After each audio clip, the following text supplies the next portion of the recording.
Hello gardening friends. I wanted to share something with you today that's kind of a hack for orchids. This little orchid right here, we bought at the store and it bloomed profusely. It looked really healthy. This is the flower, the last flower that it had produced. It was in this little mini pot and all of its root matter was stuffed into this little plastic thing, which I'm sure was fine when it was a baby, but it has grown significantly. So you can see the root mass here, and if you'll see in between there, that stuff and also this entire pot full of stuff, this is moss. What the stores do is they pack their orchid roots in sphagnum moss because it retains moisture really well. They don't have to fuss with the plants as much, they don't have to water them, they just soak the moss and throw them on the shelf and hope that somebody buys them. However, this is not the best planting medium for keeping orchids alive and healthy.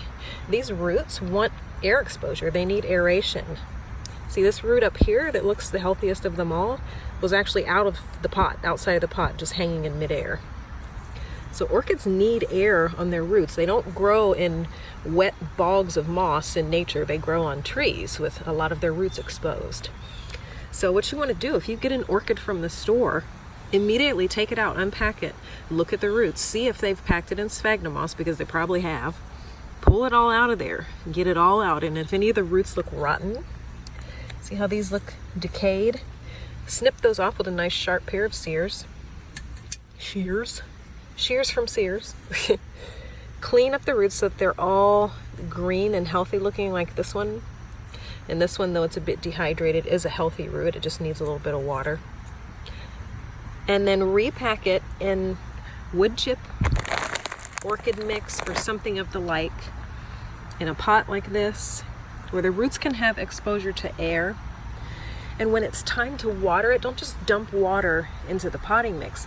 Take the orchid out of the potting mix and soak the orchid itself in a tub of water. Let it soak, let it rehydrate, let it do its thing. It's a great time to feed it also at that time when you pull the roots out, and then put it back in the potting mix and put it back in the pot.